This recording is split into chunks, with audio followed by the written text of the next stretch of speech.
Hello students, તો આજે આપણે અભ્યાસ કરીશું ચેપ્ટર નંબર 1 વાસ્તવિક સંખ્યાઓનો સ્વાધ્યાય 1.1નો દાખલા નંબર 1, 2 અને 3. આગળના વિડીયોમાં આપણે વાસ્તવિક સંખ્યાઓની પ્રાથમિક માહિતી એટલે કે ઇન્ટ્રોડક્શન વિશે માહિતી મેળવી. તો હવે આપણે એના કેટલાક દાખલા ગણીશું. તો સ્વાધ્યાય 1.1નો દાખલા નંબર 1, નીચે દરેક સંખ્યાને તેના અવિભાજ્ય અવયવના ગુણાકાર સ્વરૂપે દર્શાવો. હવે આપણે આગળ ઇન્ટ્રોડક્શનની અંદર અવિભાજ્ય સંખ્યાઓ વિશે સમજ મેળવી હતી, બરાબર. તો એના ઉપરથી આપણે દરેક સંખ્યાના અવિભાજ્ય અવયવ પાડીશું અને એને ગુણાકાર સ્વરૂપે દર્શાવીશું. તો સૌપ્રથમ આપેલું છે પહેલું 140. તો હવે 140 આપણે પહેલાં અવિભાજ્ય અવયવ લઈએ તો 140. તો હવે એના અવિભાજ્ય અવયવ શરૂઆત કરીએ તો સૌપ્રથમ પહેલાં એના 2 વડે ભાગ પડશે. હવે એ શાનાથી ખબર પડે કે આપણે અહીંયા એકી સંખ્યા કે બેકી સંખ્યા કે કઈ સંખ્યા વડે આપણે એના ભાગ પાડી શકીએ? તો જ્યારે આવી કોઈ સંખ્યા આપેલી હોય ત્યારે એના છેલ્લી જે સંખ્યા આપેલી હોય, જો એ સંખ્યા યુગ્મ સ્વરૂપે હોય એટલે કે બેકી સંખ્યા હોય તો એનો મતલબ એ થાય કે એને 2 વડે, 4 વડે, 6 વડે એવી બેકી સંખ્યા વડે ભાગી શકાતી હોય. પરંતુ જો અહીંયા અયુગ્મ સંખ્યા આપેલી હોય તો એનો મતલબ એ થશે કે તે કોઈ પણ એકી સંખ્યા એટલે કે 3, 5, 7 એવી કોઈ સંખ્યા વડે એની નિશેષ ભાગી શકાતી હોય. તો હવે અહીંયા આપણને 0 આપેલું છે એટલે એનો મતલબ એ થશે કે આપણે અહીંયા 2 વડે ભાગ પાડી શકીશું, એટલે કે યુગ્મ સંખ્યા વડે એની ભાગાકારની શરૂઆત કરી શકીશું અથવા તો એના અવયવ પડી શકશે. તો 140ને 2 વડે જો ભાગવામાં આવે તો એના 2 વડે અવયવ પડશે 2 સિત્યા, બરાબર. 70 દુ 140. હવે 70ના 2 વડે ભાગ પડી શકે તો હા, તો કેટલા વડે? 35 દુ 70. ત્યારબાદ 35 એવા કયા ઘડિયામાં હવે આવશે? તો 2 વડે ભાગ પડી શકશે નહીં, કેમ કે એની પાછળની જે સંખ્યા હોય એ હવે એકી સંખ્યા છે, એટલા માટે એના 2 વડે ભાગ પડી શકશે નહીં. ત્યારબાદ 3ના ઘડિયામાં જોવાનું, તો 3ના ઘડિયામાં 35 આવશે નહીં. ત્યારબાદ 5 વડે, તો 5 સિત્યા 35. તો એનો મતલબ થયો કે 5 અને 7 વડે એના અવયવ પાડી શકાય. ત્યારબાદ 7, તો 7ના થશે 7 એકા 7. કેમ? કારણ કે 7 એ અવિભાજ્ય સંખ્યા છે, એટલે કે એને પોતાની સંખ્યા વડે જ ભાગી શકાય, એના કોઈ આગળ ભાગ પડશે નહીં. તો હવે અહીંયા આપણે લખી દઈશું કે 140 બરાબર જે અહીંયા સંખ્યા વડે આપણે જે સંખ્યા વડે એની નિશેષ ભાગ્યો એટલે કે શેષ અવયવો પડ્યા હશે એ આપણે અહીંયા દર્શાવી શકાય. તો 2 ગુણ્યા 2 વખતે લખવા એની જગ્યાએ આપણે અહીંયા લખીશું 2ની 2 ઘાત ગુણ્યા 5 ગુણ્યા અહીંયા 140, અહીંયા આવશે 2 ગુણ્યા 2 ગુણ્યા 5 ગુણ્યા 7. એ એના અવિભાજ્ય અવયવ કહેવાય. એટલા માટે અહીંયા 2 ગુણ્યા 2 વખત લખ્યા સિવાય આપણે અહીંયા લખ્યું 2ની 2 ઘાત ગુણ્યા 5 ગુણ્યા 7, બરાબર. તો આ થયો 140ના અવિભાજ્ય અવયવ. ત્યારબાદ બીજા નંબરનો સમ જોઈએ તો એની અંદર આપેલી છે સંખ્યા 156. હવે આ સંખ્યા વડે આપણને ખબર પડશે કે પાછળની સંખ્યા કઈ છે, તો કઈ સંખ્યા વડે એની નિશેષ ભાગી શકાય અથવા તો કઈ સંખ્યા વડે એના ભાગ પાડી શકાય. તો અહીંયા પાછળ 6 આપેલા છે, તો 6 આપેલા હોય એને એનો મતલબ એ થાય કે આપણે 2 વડે, 4 વડે, 6 વડે એવી કોઈ પણ બેકી સંખ્યા વડે એની નિશેષ ભાગી શકાતી હશે. તો આપણે પહેલાં 156ને જો 2 વડે ભાગી શકાતું હોય તો 2 વડે ભાગ પડશે 2 78, એટલે કે 78 દુ 156. ત્યારબાદ આગળ 78માં 8 એ પણ બેકી સંખ્યા છે, એટલે કે યુગ્મ સંખ્યા છે. તો એનો મતલબ શું થયો કે 8ના પણ કોઈ પણ બેકી સંખ્યા વડે ભાગ પાડી શકાય, એટલે કે 2 39 દુ 78 થાય. ત્યારબાદ હવે પાછળની સંખ્યા કેટલી છે? 39 દુ 78 ભાગ પડ્યો. તો હવે 39ના આગળ અવયવ પાડવા હોય તો અહીંયા 9 એ કેવી સંખ્યા કહેવાય? તો અયુગ્મ સંખ્યા કહેવાય. એટલા માટે 9ને હવે 2 વડે કે યુગ્મ સંખ્યા વડે ભાગ પાડી શકાશે નહીં. તે આપણે આગળ જોઈએ તો 9ને 3 વડે 39ને 3 વડે ભાગ પાડીએ તો 13 તરી 39, તો 13 3 13. હવે 13 એ અવિભાજ્ય સંખ્યા છે કે જે પોતાની જ સંખ્યા વડે ભાગી શકાય, એટલે કે 13 એકા 13. તો જેમ આગળ 140ના અવયવ લખ્યા હતા એ જ રીતે આપણે 156ના અવયવ લખીશું. તો શું ભાગ પડે એના અવિભાજ્ય અવયવ? 2ની 2 વખત આવ્યા એટલે 2ની 2 ઘાત ગુણ્યા 3 ગુણ્યા 13. બરાબર. હવે આગળ દાખલા નંબર 3. તો 3825. તો 3825ના આપણે અવિભાજ્ય અવયવો જોઈશું. તો અહીંયા પાછળ 5 આપેલા હોય એટલે આપણને એટલી તો ખબર પડી જ જાય કે આને યુગ્મ સંખ્યા વડે ભાગ પાડી શકાશે નહીં. તો ચલો આપણે આગળ જોઈએ કે આને કઈ સંખ્યા વડે ભાગ પાડી શકાશે. તો આને આપણે 3 વડે ભાગ પાડીએ તો આવશે 1275.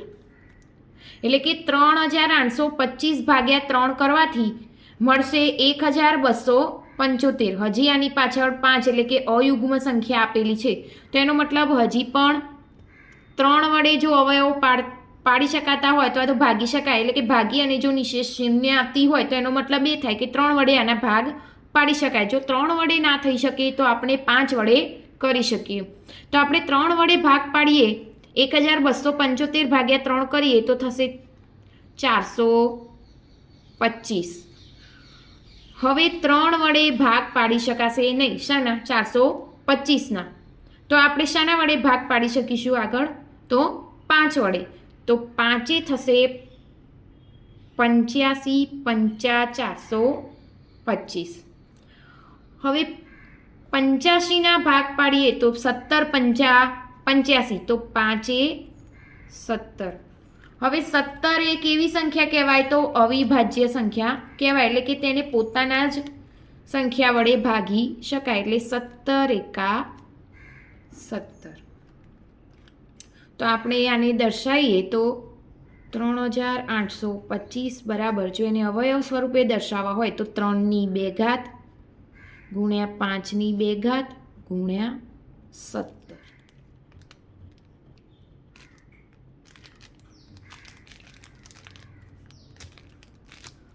$5005 સંખ્યા જોઈને જ ખબર પડે 5 વડે કે આપણે કેટલા વડે ભાગ પાડી શકાશે? કોઈ પણ અયુગ્મ સંખ્યા વડે. તો 5 વડે જો આનો ભાગાકાર કરીએ તો 5 એકા 5, તો એનો મતલબ થશે 5 ભાગ પાડીએ તો ભાગાકાર કરીએ તો જવાબ કંઈક આવો આવે 1001. હવે 1001ને પાછળ અહીંયા એક પણ શું કહેવાય? અયુગ્મ. તો એનો પણ કોઈ પણ એક અવિભાજ્ય, એટલે કે કોઈ પણ એવી સંખ્યા વડે ભાગ પાડી શકાય કે જે અવિભાજ્ય હોય. તો 5 વડે આગળ ભાગ પડશે નહીં. કેમ? કારણ કે નિશેષ શૂન્ય આવશે નહીં.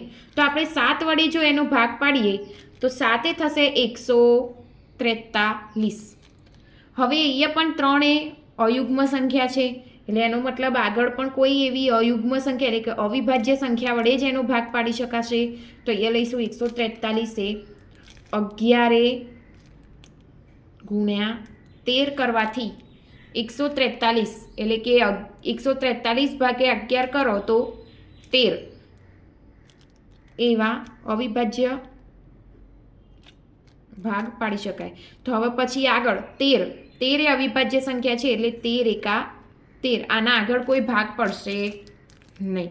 તો આપણે આગળ જોઈએ તો 5005ના અવિભાજ્ય અવયવ કેટલા પડ્યા? તો 5 ગુણ્યા 7 ગુણ્યા 11 ગુણ્યા 13. ઓકે. હવે આપણે આગળ જોઈએ દાખલા નંબર 5. તો દાખલા નંબર 5 7429. તો 7429 9 એ અયુગ્મ સંખ્યા છે, એટલે આપણે એવી કોઈ સંખ્યા લેવાની કે જેના 7429 વડે ભાગાકાર કરીએ અને નિશેષ શૂન્ય મળે. તો એને 17 વડે ભાગાકાર કરવામાં આવે તો 437 થશે. ત્યારબાદ 437ને એવી કઈ સંખ્યા વડે ભાગ પાડો કે એનો જવાબ એટલે કે ભાગાકારમાં નિશેષ શૂન્ય મળે. તો 19 ભાગ પાડતા તેનો ભાગાકાર કરતા 23 મળશે અને નિશેષ શૂન્ય મળશે. હવે 23 એ એક એવી સંખ્યા કહેવાય તો અવિભાજ્ય સંખ્યા. તો 23ના આગળ કોઈ ભાગ પડશે નહીં. 23 એકા 23. તો આપણે જોઈએ કે આના અવિભાજ્ય અવયવ કેટલા પડ્યા? 17 ગુણ્યા 19 ગુણ્યા 23. આ સંખ્યા આપણે જે પણ અવયવ પાડ્યા હોય એ સંખ્યાનો ગુણાકાર કરતા બરાબર સામેની સંખ્યા જો મળતી હોય તો એનો મતલબ કહેવાય કે આપણા અવિભાજ્ય અવયવનો જવાબ સાચો છે, અથવા તો આપણે જે પણ અવયવ પાડ્યા હોય એ અવયવ બરાબર છે. જો આના જેટલો જવાબ ન મળે તો એનો મતલબ એ થાય કે આપણા જવાબમાં કંઈક ભૂલ છે. હવે આપણે જોઈશું દાખલા નંબર 2. એમાં આપેલ છે નીચે આપેલા પૂર્ણાંકોની જોડીના ગુસા અને લસા શોધો અને ગુસા ગુણ્યા લસા બરાબર બંને પૂર્ણાંકોનો ગુણાકાર થાય છે તેવું ચકાસો. તો અહીંયા રકમ આપેલ છે પહેલો દાખલો 26 ગુણ્યા 91. હવે આપણે ઇન્ટ્રોડક્શનના વિડીયોમાં આપણે આ સૂત્ર વિશે ભણ્યા હતા કે ગુસા અને લસા બંનેના જે ભાગ પડે, જે બે સંખ્યા લીધેલી હોય ગુસા અને લસા એ બે સંખ્યા વડે બંનેનો ગુણાકાર કરતા એટલે કે બંનેના ગુણાકારનો જવાબ એ બંને પૂર્ણાંકોના ગુણાકાર જેટલો થાય તો એ પ્રમાણે આ સૂત્રની ગણતરી કરી શકાય, અથવા તો એ પ્રમાણે આ સૂત્રના સમ આ સૂત્ર પરથી જાણી શકાય. તો આપણે દાખલા નંબર 2 જોઈશું. તો સૌપ્રથમ આપણે 26 અને 29 જે સંખ્યા આપેલી છે તો એનો આપણે સૌપ્રથમ પહેલાં એના ગુસા અને લસા શોધીશું. તો હવે ગુસા અને લસા શોધવા માટે પહેલાં તો આપણે એના અવયવ પાડવા પડશે. તો પહેલાં લઈએ 26.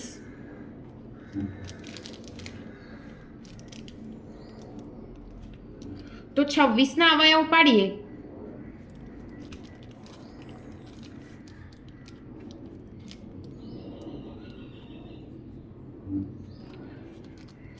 તો 13 દુ 26 તો થશે 2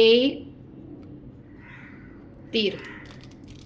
ત્યારબાદ 13 એ તો અવિભાજ્ય સંખ્યા છે એટલા માટે 13 એકા 13. ત્યારબાદ આપણે 91ના અવયવ લઈએ. તો 91ના અવયવ થશે 13 સિત્યા 91 એટલે 7 13. હવે 13 પણ અવિભાજ્ય એટલે આગળ ભાગ પડશે નહીં. તો 13 એકા 13. તો ચલો આ બંનેના આપણે પહેલાં તો કયા કયા ભાગ પાડ્યા એટલે કે અવયવ શું પડે એ જોઈશું. તો 2 ગુણ્યા 13 અને 91ના થશે 7 ગુણ્યા 13. તો આપણે પહેલાં લઈએ ગુસા. આગળ આપણે જોઈએ તો ગુસા શોધવા હોય તો બંનેમાંથી જે કોમન સંખ્યા આવતી હોય તો એ સંખ્યા લેવાની, એટલે કે નાની સંખ્યા નાની ઘાત અને કોમન હોય એવી સંખ્યા. તો અહીંયા 2 આપેલા છે, આમાં 2 નથી તો એ હવે ગુસા ગણાશે નહીં. હવે આની અંદર 13 આપેલા છે, અહીંયા પણ 13 છે એટલે એનો મતલબ થાય કે 13 એ કોમન સંખ્યા છે એટલા માટે અહીંયા આપણે લીધું 13. તો આનો ગુસા થશે 13. ત્યારબાદ લઈએ લસા. લસાની અંદર હતું બધું જ અને મોટી ઘાત. તો ચલો અહીંયા જોઈએ કેટલા અવયવ કઈ કઈ સંખ્યા આવશે. તો 2 ગુણ્યા 13 ગુણ્યા 7. તો આનો આપણે ગુણાકાર કરીએ તો થશે 182. આ આપણે શોધ્યું લસા અને ગુસા.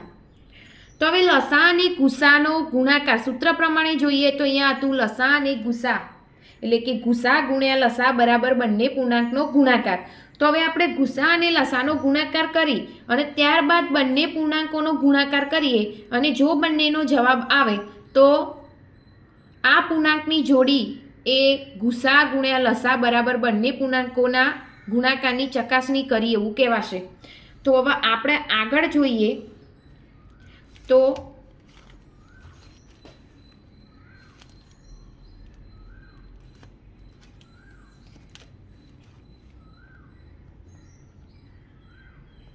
ગુસા ગુણ્યા લસા બરાબર, તો ગુસા કેટલો હતો તો 13 અને લસા કેટલો આવ્યો તો થયો 182. તો બંનેનો ગુણાકાર થશે 2366. હવે ત્યારબાદ જોઈએ બંને પૂર્ણાંકનો ગુણાકાર આના જેટલો થશે કે નહીં. તો અહીંયા લખીશું આપણે બંને પૂર્ણાંકનો ગુણાકાર બરાબર 26 ગુણ્યા 91. તો બરાબર બંનેનો ગુણાકાર કરતાં જવાબ મળશે 2366. તો અહીંયા આપણે જોયું કે ગુસા અને લસા થયો 2366 અને અહીંયા બંને પૂર્ણાંકનો ગુણાકાર એટલે 26 ગુણ્યા 91 પણ થશે 2366. તો એનો મતલબ થશે કે ગુસા અને લસા બરાબર બંને પૂર્ણાંકોનો ગુણાકાર એ સરખો થાય છે. એટલે કે અહીંયા લખીશું માટે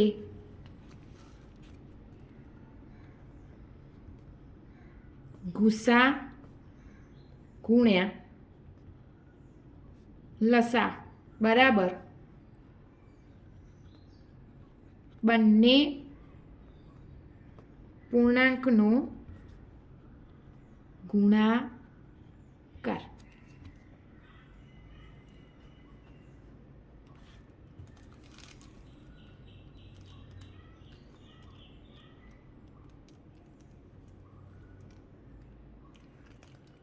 તો હવે આપણે આગળ જોઈએ દાખલા નંબર 2.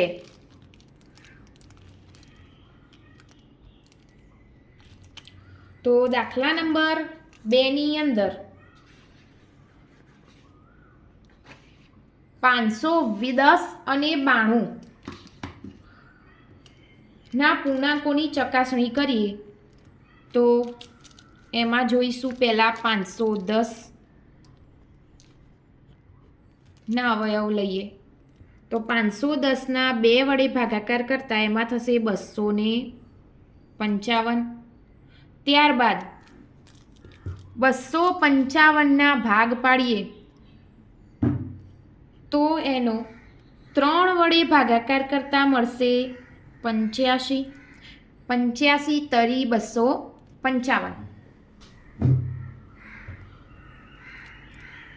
હવે 85ના આગળ ભાગ પાડીએ તો 17 પંચા 85. તો 5 17 અને 17 એ અવિભાજ્ય હોવાથી 17 એકા 17. ત્યારબાદ 92ના ભાગ પાડીએ તો 2 વડે ભાગ થાય તો 2 થશે 46 દુ 92. 46ના અવયવ પાડીએ તો 2 થશે 23 દુ 46 અને 23 તો અવિભાજ્ય સંખ્યા હોવાથી 23 એકા 23. તો આપણે આના અવયવ લખી દઈએ કે કયા કયા અવયવ પડ્યા. તો 510 2 ગુણ્યા 3 ગુણ્યા 5 ગુણ્યા 17 અને 92ના થશે 2ની 2 ઘાત ગુણ્યા 23. તો હવે આપણે આનો ગુસા શોધીશું અને લસા પણ શોધીશું. તો આનો ગુસા થશે અહીંયા 2 અને અહીંયા 2 પણ કોમન છે પણ 2ની 2 ઘાત પણ આમાં એક જ વખત 2 આવેલા છે તો અહીંયાથી પણ આપણે 2 જ લઈશું. તો અહીંયા થશે 2 ગુણ્યા અહીંયા 3 છે પણ અહીંયા 3 નથી. 5 તો અહીંયા 5 નથી. 17 તો 17 છે નહીં. તો એનો મતલબ થશે ગુસા બરાબર થશે 2. ત્યારબાદ લસા લઈએ તો લસાની અંદર બધું જ અને મોટી ઘાત લેવાની. તો 2ની 2 ઘાત ગુણ્યા 3 ગુણ્યા 5 ગુણ્યા 17 ગુણ્યા 23.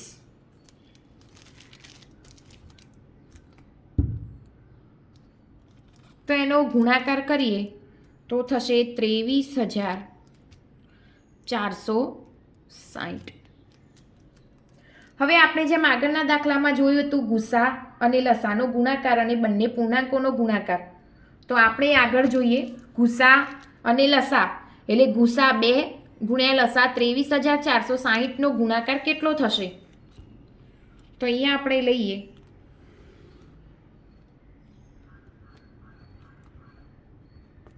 ગુસા ગુણ્યા લસા બરાબર 2 ગુણ્યા 23,460. તો બંનેનો ગુણાકાર કરતાં મળશે 46,920. હવે આપણે આગળ જોઈએ બંને પૂર્ણાંકોનો ગુણાકાર. તો બંને પૂર્ણાંકનો ગુણાકાર બરાબર 510 ગુણ્યા 92. તો 510 ગુણ્યા 92નો ગુણાકાર કરીએ તો પણ થશે 46,920.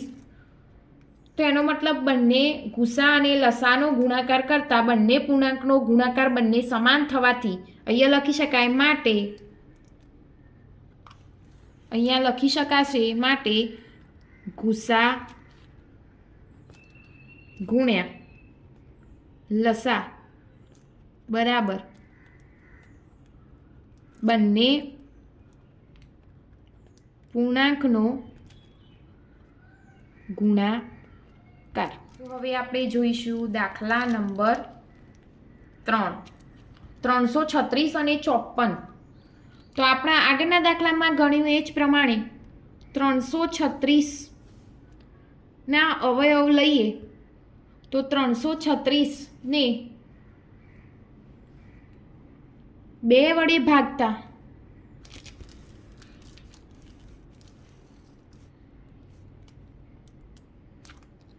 336ને 2 વડે ભાગતા આના અવયવ પડશે 168 2. એટલે કે 336 ભાગ્યા 2 કરતાં 168 જવાબ મળશે. ત્યારબાદ આપણે આગળ જોઈએ તો અહીંયા 8 છે તો 168 ભાગ્યા હજી પણ 2 વડે ભાગી શકાય તો 84 આવશે. હજી પણ 2 વડે ભાગી શકાય તો 2 થશે 42. હજી પણ આગળ એના 2 વડે ભાગ કરી શકાય તો અહીંયા થશે 21.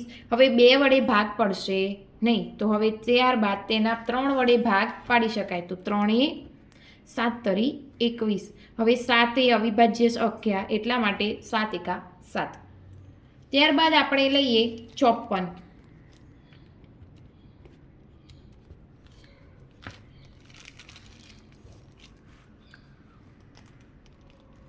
તો 54ના ભાગ પડશે 27 દુ 54 એટલે કે 2 27. ત્યારબાદ 27 એ કયા ઘડિયામાં આવશે તો 3 9 27. ત્યારબાદ 3 તરી 9 અને 3 એકા 3. તો આના જે પણ અવયવ પડ્યા હોય એ આપણે આ બાજુ લખીશું. તો 336 બરાબર એના કયા કયા આપણે અવયવ પાડ્યા તો 2 ગુણ્યા 2 ગુણ્યા 2 ગુણ્યા 2 ગુણ્યા 3 ગુણ્યા 7. ત્યારબાદ 54. તો 54ના કેટલા ભાગ પડ્યા તો 2 ગુણ્યા 3 ગુણ્યા 3 ગુણ્યા 3. તો હવે આના ઉપરથી એનો લસા અને ગુસા કેટલું થશે તો ગુસા બરાબર આમાં 2 કોમન તો 2 ગુણ્યા 3 તો અહીંયા 3. હવે બીજી 2 વખતે 2 નથી અને અહીંયા 3 એક જ વખત આવેલા છે અહીંયા 3 આપેલા નથી તો આનો ગુસા થશે 6. 3 દુ 6. ત્યારબાદ એનો લસા એટલે કે બધી જ ઘાત, તો એ થશે 2ની 4 ઘાત, મોટી ઘાત અને બધી જ સંખ્યાઓ 3 ઘાત ગુણ્યા 7 બરાબર આનો ગુણાકાર થશે 3024. હવે આપણે આગળ ચકાસીએ ગુસા અને લસા કેટલો થયો, તો ગુસા થયો 6 અને લસા થયો 3024. તો અહીંયા આપણે લઈએ ગુસા ગુણ્યા લસા બરાબર થશે 6 ગુણ્યા 3024. તો આનો ગુણાકાર કરતા સંખ્યા મળશે 18144. તો હવે આપણે જોઈએ કે આપેલ પૂર્ણાંકનો ગુણાકાર એટલે કે બંને પૂર્ણાંકોનો ગુણાકાર એટલો જ થશે 18144. તો બંને પૂર્ણાંકનો ગુણાકાર બરાબર 336 ગુણ્યા 54 તો થશે 18144. માટે આ પરથી કહી શકાય કે ગુસા ગુણ્યા લસા બરાબર બંને પૂર્ણાંકોનો ગુણાકાર.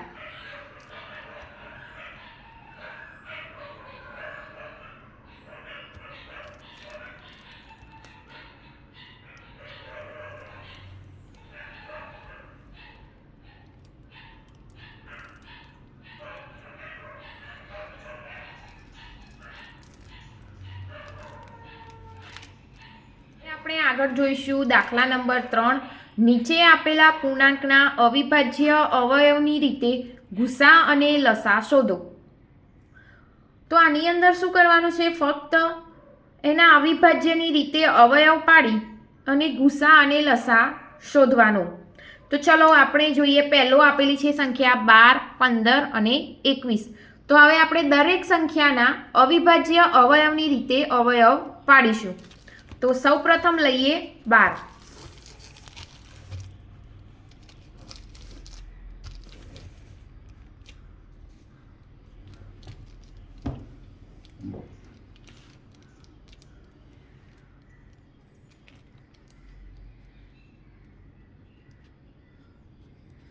તો 12 ને 2 વડે ભાગી શકાય, તો 2 6 12. હવે 2 તરી 6 અને 3 એકા 3. ત્યારબાદ લઈએ 15. તો 15 એ 3 વડે ભાગી શકાશે, 2 વડે ભાગી શકાશે નહીં. તો 15 એ 3ના ઘડિયામાં આવશે, તો 3 પંચા 15 અને 5 એકા 5. ત્યારબાદ લઈએ 21. તો 21ના અવયવ પડશે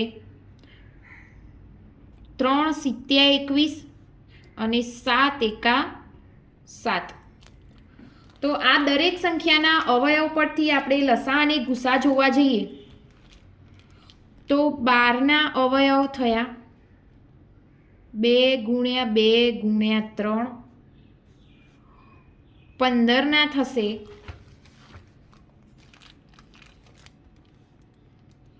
3 ગુણ્યા 5 અને 21ના થશે 3 ગુણ્યા 7. તો હવે પહેલાં લઈએ ગુસા. તો આની અંદર કોમન હોય એવી સંખ્યા કઈ, તો 2. તો આની અંદર પણ 2 નથી. 3 તો દરેકની અંદર 3 આપેલા છે, તો એનો ગુસા થશે 3. ત્યારબાદ લઈએ લસા. તો લસાની અંદર દરેક સંખ્યાનો સમાવેશ કરી શકાશે. તો 2ની 2 ઘાત ગુણ્યા 3 ગુણ્યા 5 ગુણ્યા 7. તો આનો ગુણાકાર થશે 420. 420 એ લસા અને ગુસા થશે 3.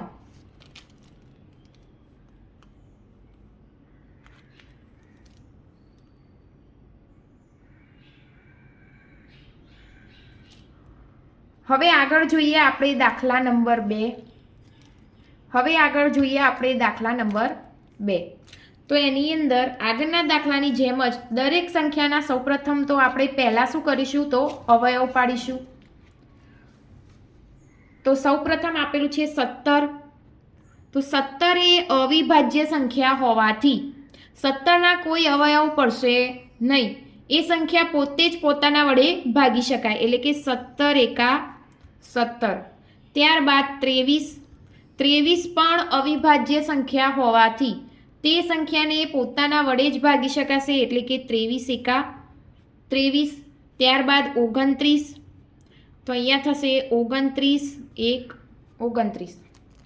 તો હવે આ દરેકનો આપણે ગુસા અને લસા શોધીએ. તો સૌપ્રથમ તો પહેલાં લખીશું એના અવયવ. તો 17ના થશે 17 ગુણ્યા 1, 23ના થશે 23 ગુણ્યા 1 અને 29ના થશે 29 ગુણ્યા 1. તો પહેલાં લઈએ ગુસા. તો આની અંદર કોઈ પણ સંખ્યા એવી કોમન નીકળે એવી છે નહીં, એટલા માટે એનો ગુસા થશે 1. ત્યારબાદ લઈએ લસા. તો લસા થશે 17 ગુણ્યા 23 ગુણ્યા 29. તો બરાબર આ ત્રણનો ગુણાકાર કરતા જવાબ મળશે 11,339. તો ગુસા થશે 1 અને લસા થશે 11,339.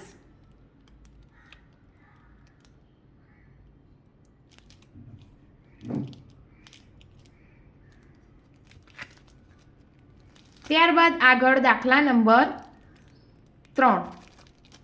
તો દાખલા નંબર 3માં 8, 9 અને 25 ના અવયવ પાડીએ. તો અહીંયા થશે 8. તો 8ના અવયવ પાડતા 2 4, 4 એ 2 અને 2 એકા 2. ત્યારબાદ 9ના ભાગ પાડીએ. તો 3 તરી 9 અને 3 એકા 3 થશે. ત્યારબાદ 25ના અવયવ પાડતા 25ના અવયવ અવયવ થશે 5 એ 5 એ 25, 5 એકા 5. તો આ દરેકને આપણે પહેલાં એના અવિભાજ્ય અવયવો લખીએ. તો 2 ગુણ્યા 2 ગુણ્યા 2 એટલે કે 2ની 3 ઘાત.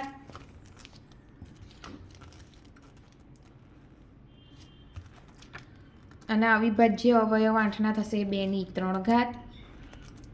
ત્યારબાદ 9ના થશે 3 ગુણ્યા 3 એટલે 3ની 2 ઘાત. ત્યારબાદ 25 એટલે 5 ગુણ્યા 5 બરાબર 5ની 2 ઘાત. તો આનો પહેલાં શોધીશું ગુસા, ત્યારબાદ લસા.